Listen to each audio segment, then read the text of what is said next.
Hey guys, welcome to Boxing Squared for boxing news and views from around the internet.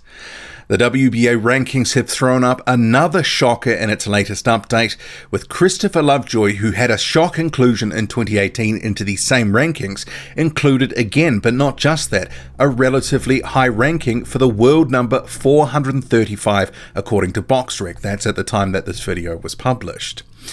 So we'll get to that and more because there's quite a bit of up and down in these rankings, but Trevor Bryan at the top remains at number one. He is the interim WBA champ, and bear in mind there's four champions. So there is the super champion, Andy Ruiz Jr., then you have the regular champion, which is Manuel Cha, then you have the gold champion, Joe Joyce. So all of those three that I just mentioned above the rankings, but not Trevor Bryan, who's the interim champ. He is number one. He is set to so-called unify with Manuel Cha in November. Hasn't been officially announced from the Don King side, but if you follow Manuel Cha on his social media, he has said that they are rematching on the 2nd of November in Kinshasa. So it's kind of like a Rumble in the Jungle Part 2. Moving on, at number 2, Alexander Usyk remains at number 2. He has his first fight at heavyweight on October the 12th against Tyrone Spong in Chicago.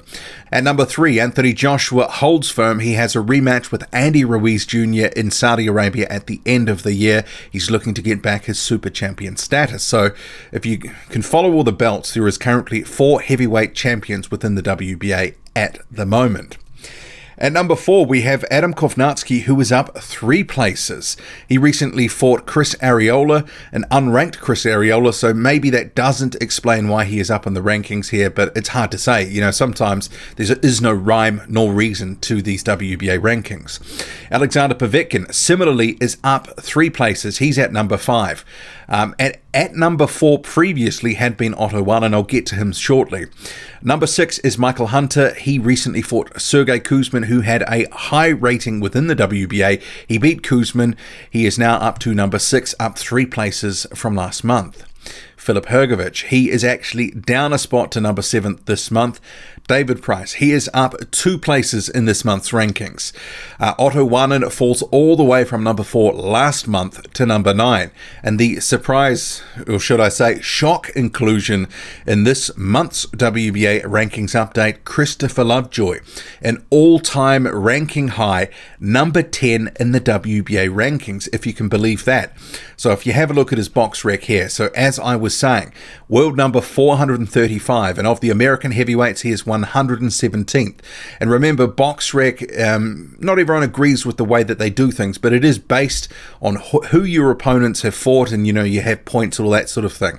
So clearly from his opposition, because he's had 18 fights, 18-0, 18 KOs, BoxRec does not rate those opponents nearly at all. And if you look at his most recent fight, it was a guy who had 50 losses on his record. So yeah, Christopher Lovejoy is in the rankings, but not only that, it says he has an NABA title, but that is not listed on his box rec.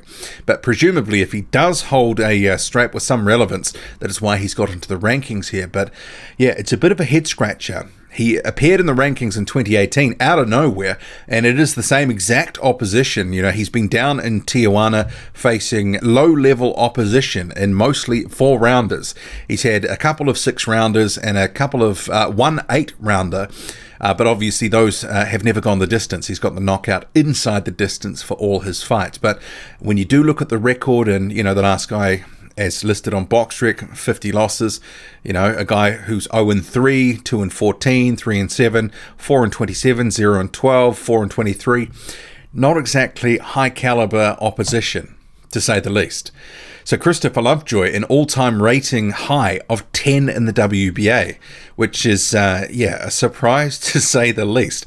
And if you do follow him on social media, which, to be fair, his Instagram is rather hilarious because he's constantly trolling the likes of Jarrell Miller.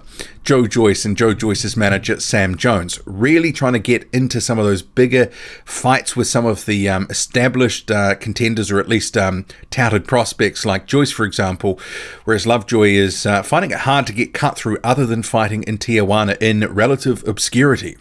Number 11, Sergey Kuzmin takes a big tumble in this month's rankings. He is down 6 places from number 5. Hard to see where he goes from here. That was a pretty one-sided effort against Michael Hunter. He didn't look good in that one, so Kuzmin, he needs a win and a good confidence booster in his next outing. At number 12, we have Kyotaru Fujimoto, who's been completely inactive for the past year. He is down 1 spot.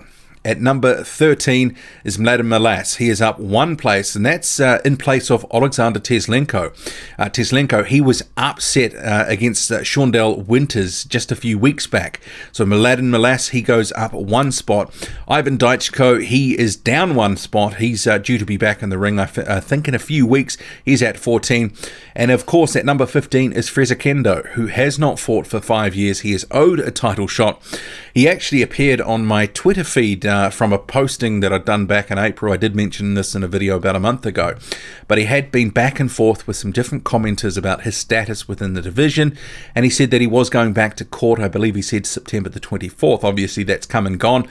No word from Fraser Kendo as to what's happened, so maybe there is a reserved decision, but he wasn't happy with the WBA, and he said he was taking them back to court. So we'll have to see what happens there, but clearly because he's still in the top 15, he's, for now, it's kind of just a holding pattern for Fraser Kendo. He's owed a title shot. We shall see where that goes. But what do you make of this all? I mean, I have to say, out of all the rankings, the different alphabet organizations, this one here has to be by far and away, besides, maybe 4 or 5 really good names, it really is a smattering of guys who seemingly do not deserve to be in the rankings. I would say it's the weakest out of all of them. Let me know your thoughts. Drop a comment, loud and often. Hit like, hit subscribe. Follow me on Twitter, boxing_squared. I'm out.